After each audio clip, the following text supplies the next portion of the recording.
খতম নিয়ে যা হয়েছে, যে হাফেজ মনে করেন একেবারে এমন দ্রুত চলবে তার পড়া, খালি শেষের টানটা বুঝবেন, সূরা ফাতিহা এক শ্বাসে শেষ করতে ওয়ালাদ্দাল্লিন এই বুঝা গেল।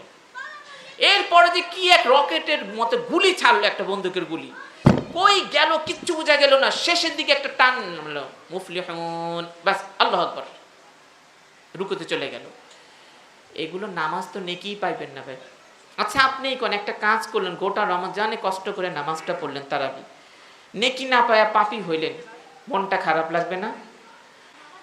তো আমরা তো স্বাস্থ্য সচেতন না, এই জন্য সাহাবায়ে কেরামের যুগে দেখবেন, 4 খলিফার যুগে, আল্লাহ রাসূলের যুগে আমাদের বাংলাদেশে এখন মহল্লায় মহল্লায় ডায়াগনস্টিক সেন্টার, হসপিটাল, ডাক্তারখানা, প্রত্যেকদিন হাজার হাজার মানুষ, বাংলাদেশের যত হাজার হাজার হসপিটাল আছে দেখবেন মরতেছে আর ভর্তি হয়। এমন মানুষ কম পাইবেন যে হসপিটালে গিয়ে মরেনি, খালি বাড়িতেই মারা গেছে। যার টাকা নেই হয়তো নিয়ে যেতে পারে না, কিন্তু যাদের একটু হলেও টাকা আছে হসপিটাল নিয়ে যায়, দেখবেন হসপিটালে মরে। কয়টা সাহাবী হসপিটালে ভর্তি ছিলেন বলেন? হযরত ওমর, আবু বকর সিদ্দিক, যে সমস্ত বড় বড় সাহাবায়ে কেরামের নাম জানেন, যারা জান্নাতের সার্টিফিকেট পেয়েছে, হসপিটালে ভর্তি ছিল। তাদের কি আমাদের মতো কম বয়সে কেউ চোখের পাওয়ার নেই, কেউ হার্টের সমস্যা, কেউ মেরুদণ্ড ক্ষয় হয়ে গেছে, এমন ছিল? আল্লাহ রসুল খাবার দাবার চলাফেরা যে নিয়ম পালন করতে বলেছেন না, তারা সব ঠিক মতো পালন করেছেন। ঠিক মতো টাইম ঘুমানো, ঠিক মতো সময় ওঠা, খাওয়া দাওয়া, সুন্নতি আদব কায়দা, আলহামদুলিল্লাহ তাদের রোগ বালাই ছিল না। তো যাক, অন্যদিকে চলে যাচ্ছে কথাটা, উদাহরণ হিসেবে বললাম।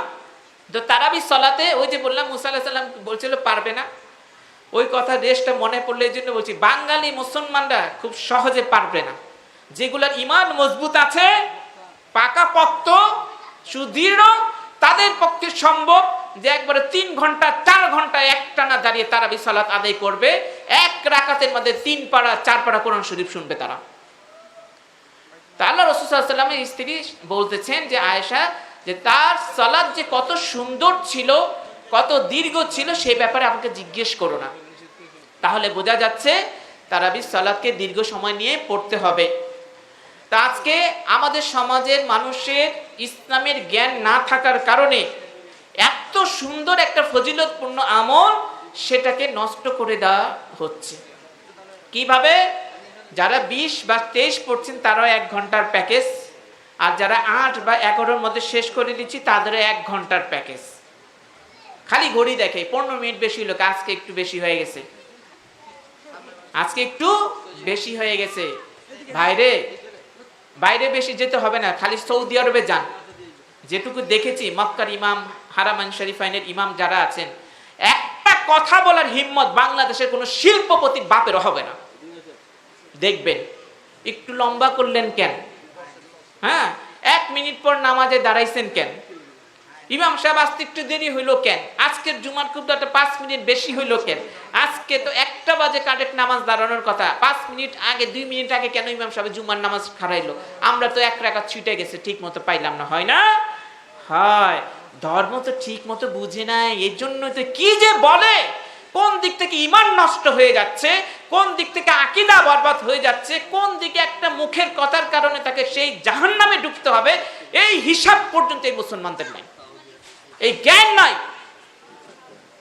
শুধু চিল্লায় আর ধরে, ভুল ধরতে চায়, যে একটাও ভুল না। সৌদিতে যান, কোনোদিন মন চাইলো হারামাইনে 25 মিনিট 20 মিনিটে খুতবা শেষ, কোনোদিন মন চাইলো 35 মিনিট একটানা খুতবা দিচ্ছেন, কোনোদিন মন চাইলো একবারে কারেক্ট 4টা বাজে আসরের সালাত দাঁড়াইছে, কোনোদিন মন চাইলো 4টা বাজে 5 মিনিট আগে দাঁড়াবে, কোনোদিন মন চাইলো আর 5 মিনিট পরে দাঁড়াবে।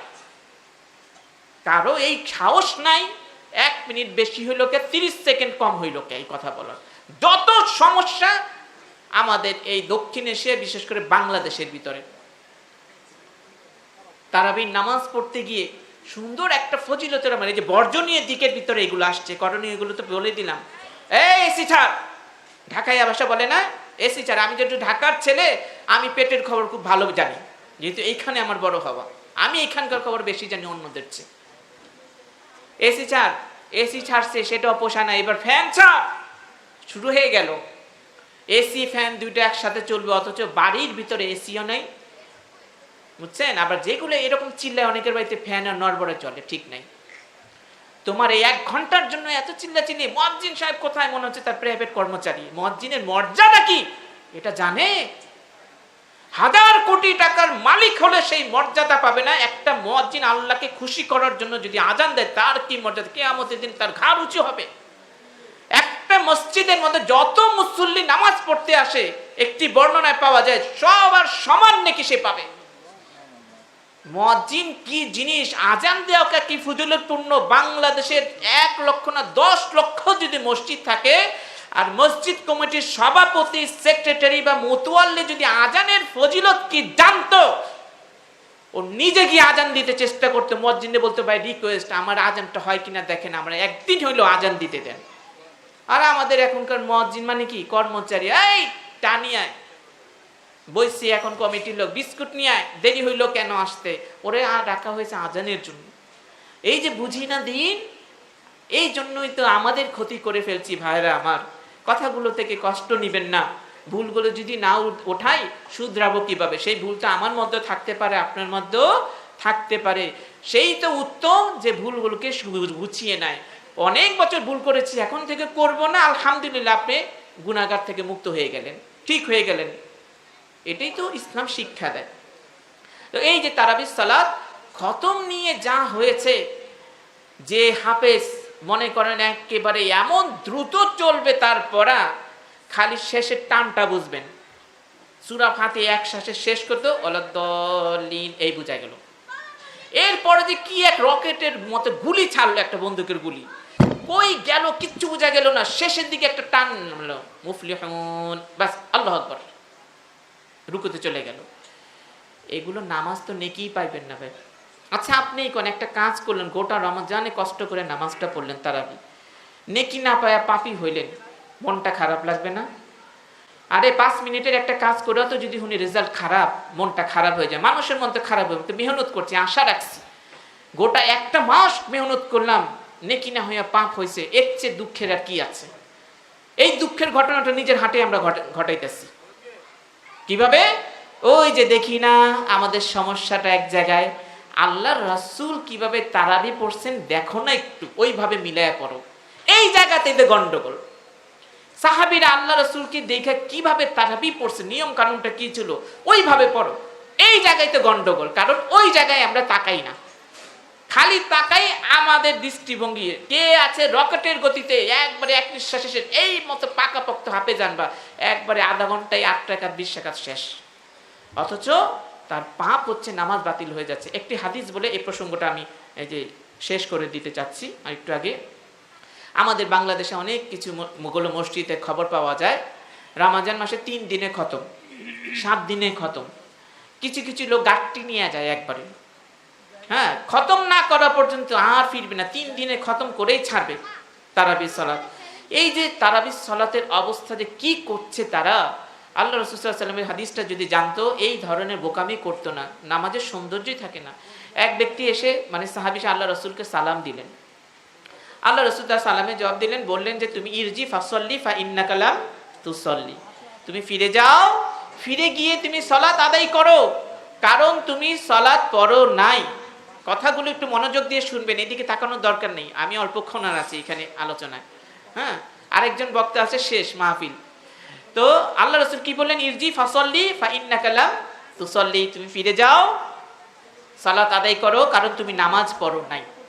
ওই সাহাবী গেলেন, নামাজ পড়ে আবার আসলেন, একই কাজ করলেন। আল্লাহ রাসূল আবার বললেন, ইরজি ফাসাল্লি ফা ইন্নাকা লাম তুসাল্লি, তুমি ফিরে যাও, ফিরে গিয়ে আবার নামাজ পড়ো। 3 বার ঠিক এই রকম করলেন। এরপরে ওই সাহাবী কি বললেন? হে আল্লাহ রাসূল, আমি তো এর চেয়ে সুন্দর করে আর নামাজ পড়তে পারি না, আপনি আমাদের শিখায় দেন কিভাবে নামাজ পড়তে হবে। হাদিসের এই অংশে একটু আটকাই। আমাদের সমাজ হইলে কি বলতেন? নামাজ হয় নাই, নামাজ পড়ি নাই, মানে আমি তো নামাজই পড়লাম মিয়া, আমি কি অন্য কিছু করে আইছি? এই কথা বলতো না? আবার পড়লো, আপনি কোন নামাজ পড়ো নেই, কইতে পারতো এইভাবে। আমাদের সমাজের মানুষের এইভাবে কইতে, আপনি কইতেন এইটা যে তোমার নামাজটা সুন্দর হয়নি। এই কথা না বলে আল্লাহ রাসূল বলেন, ইরজি ফাসাল্লি ফা ইন্নাকা লাম তুসাল্লি, তুমি নামাজই পড়ো নাই। আমি তো নামাজই পড়লাম, তার মানে বোঝা যাচ্ছে। তখন সেই সাহাবীকে যখন আল্লাহ রাসূল শিক্ষা দিলেন যে এইভাবে এভাবে নামাজ পড়তে হয়, সেই নামাজের মধ্যে যেটা পাওয়া যাচ্ছে সেটা কি, ওই সাহাবীর রুকুর মধ্যে সাজদার মধ্যে যে ধীর স্থিরতা থাকে সেটা ছিল না, সেটা ছিল না। আল্লাহ রাসূল তাকে শিক্ষা দিলেন এইভাবে এভাবে নামাজ পড়বে। তাহলে রুকুতে যদি ধীর স্থিরতা না থাকে, সেজদায় যদি ধীর স্থিরতা না থাকে, আমাদের নামাজের মধ্যে যদি খুশু খুশু নিয়ে আমরা নামাজ না পড়ি, ওইটা যদি আল্লাহ রাসূলের ভাষা হয় নামাজই পড়ো নাই, তাহলে রুকুতে গিয়ে 3 বার তো সুবহান রাব্বিয়াল আযম দূরের কথা, একবার পড়া লাগে ঠুস করে দাঁড়া যায়। সিজদাতে দিল, ওঠার পর একটু এভাবে সমান হয়ে বসবেও না, একটু মাথা উঁচা করে ঠাস করে পড়ে যায়। মনে হয় মোরগ যেভাবে খাদ্য টোকরায় না, চাল দেখবেন, চাল দিয়ে মোরগ মুরগিকে দিবেন, ঠকঠক করে খায়, মোরগের খাদ্য ঠোকরানোর মতো দ্রুত রুকু করে সিজদা করে। এই নামাজের 5 পয়সা দাম নেই, নামাজ নামাজই না। এই জন্য বলি ভাইরা আসেন আমরা সঠিকভাবে দিনটাকে বোঝার চেষ্টা করি। আপনি গোটা মাস এইভাবে নামাজ পড়লে তার কোনো 5টা নেকিও পাইবেন না, উল্টা গুনাহ হইব, আপনি লক্ষ লক্ষ গুনাহ হইতে পারে। আপনি যদি সহি শুদ্ধভাবে পড়েন, সুন্দরভাবে গুণ রক্ষা করে পড়েন ধীর স্থিরতার সাথে, তাহলে ইনশাআল্লাহ আপনি অনেক নেকি পাবেন। আল্লাহ রাসূল সাল্লাল্লাহু আলাইহি ওয়াসাল্লাম যে বললেন যে গুফিরা লাহু মা তাকাদ্দামা মিন যামবিহি, তাহলে আপনার পূর্বে সমস্ত গুনাহ মাফ হয়ে যাবে ইনশাআল্লাহ। তো আসুন না আমরা সহি শুদ্ধভাবে ধীর স্থিরতার সাথে তারাবিকে আদায় করার চেষ্টা করি। একটা নিয়ম বেঁধে না দেই যে না 1 ঘন্টার ভিতরে শেষ করবা, 50 মিনিটে শেষ করবা, বেশি হইলে কিন্তু তোমার চাকরি নট, এই ধরনের কথা বললেন না। আল্লাহর ওয়াস্তে নিজের ক্ষতি নিজে করার চেষ্টা করবেন না। আল্লাহ আমাদের বুঝ দান করুক, আমিন।